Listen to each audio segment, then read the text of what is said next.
Can Google or Facebook ads help your design or visualization business get new clients?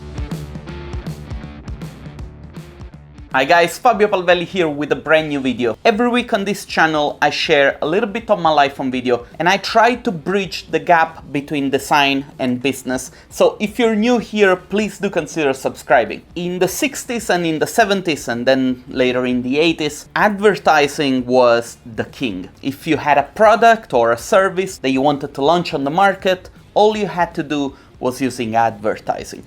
The bigger the budget, the better the return of investment. Eventually, that mentality or the perception that people had of the products that were advertised like this continued for the better part of the 80s and then the 90s, and then it stopped around mid-late 2000s. Why? Because the internet became accessible for almost everyone everywhere. In the past, advertising was connected to the image of a product, and it was kind of like a synonymous for quality. If a product was advertised enough for everyone to know of its existence, that was considered almost to be the equivalent of quality. The internet disrupted this because it gave us a platform where, via connecting us all almost in real time, we were able to be the judges of whether or not something was worth buying. I can give an example. Coke. As far as I can remember as a kid, and up until when I was a teenager, Coca-Cola was always considered the best brand of soft drinks ever. The brand and the logo were assurance of quality, and in a way, you were sure that what you were drinking was somehow a good product. The internet instead exposed them. All of a sudden, all these experiments videos would pop up.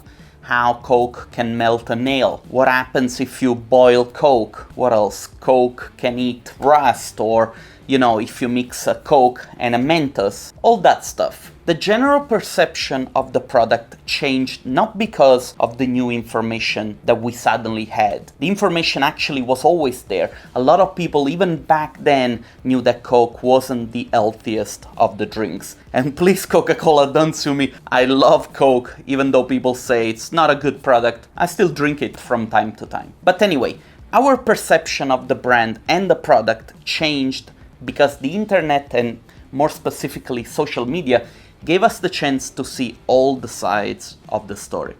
This is one of the biggest disruptions that the internet brought to the advertising market. If 25 years ago, to promote your design studio, you would buy a bigger space on the yellow pages, and I'm sure that some of the younger people out there might be thinking, yellow pages, what is this? Nowadays, that wouldn't work anymore, because if you run a creative business and a client is thinking about working with you, thanks to the internet and to social media, the client will be able in a very short time to understand if your brand and your creative studio can be trusted or not. The information that the client needs in order to understand this is there for them to see. And even more important, they will have a very quick sense of what level of company they're dealing with. This is also one of the reasons why it's becoming increasingly difficult to start and establish a creative agency or a digital production office, because the competition is high and everyone is fighting to get the attention. There is a lot of noise and designers do a lot to be visible.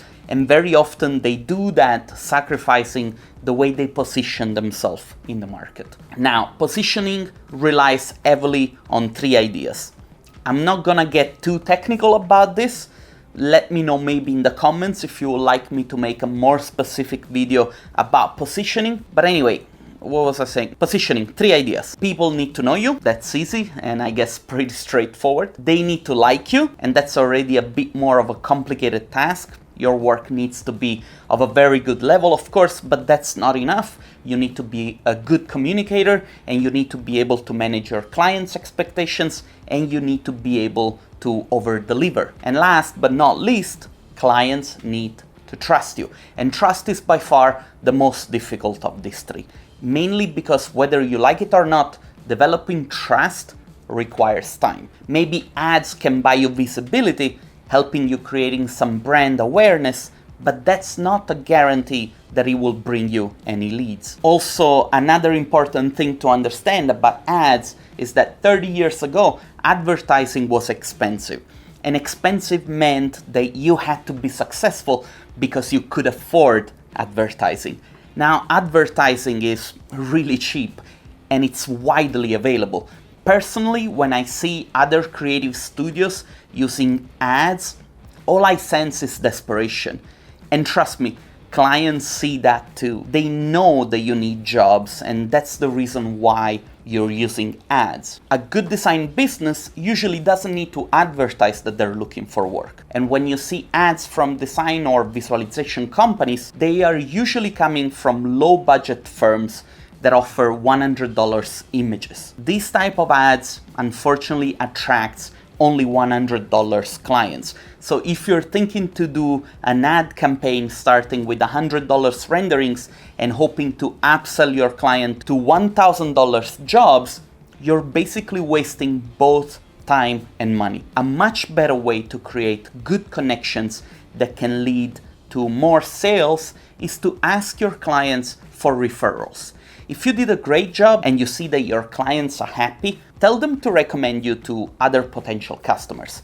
This is by far the best way to gain trust quickly, because referrals are the king of trust in business. Obviously, you still have to be professional and deliver outstanding work. That goes, of course, without saying. Another way is to build genuine relationships with other designers, both online and in real life. If you are a designer or a visualizer, you need to be drawn to your job by your passion and by the love that you have for the profession. So use these also to make friends that kind of share the same mentality and interests. It can help you elevate and improve yourself on many levels. Good relationships with other designers can lead you in a non-direct way also to get more jobs. I see this happening every day within our archivist community. Anyway, do not waste time and money on advertising. Facebook ads, Google ads, for these purposes, they never really work. Yes, they are useful for so many other things, like finding staff to work with you or to launch a new product that might need a bit of visibility, but that's basically it. I really hope that you find this helpful. Let me know in the comments if you ever used ads successfully to promote your business in the past and what you have learned from doing so. But please mention only relevant stories and tell me how much you had to invest. Because of course, if you spend 10K to get a 20K lead, the risk associated with doing this is disproportionate, especially if this were to be done as a routine. But anyway, it doesn't matter. I'm very curious to hear your thoughts. I guess that's it for today. Thanks a lot for watching. My name is Fabio Palvelli. See you guys next time.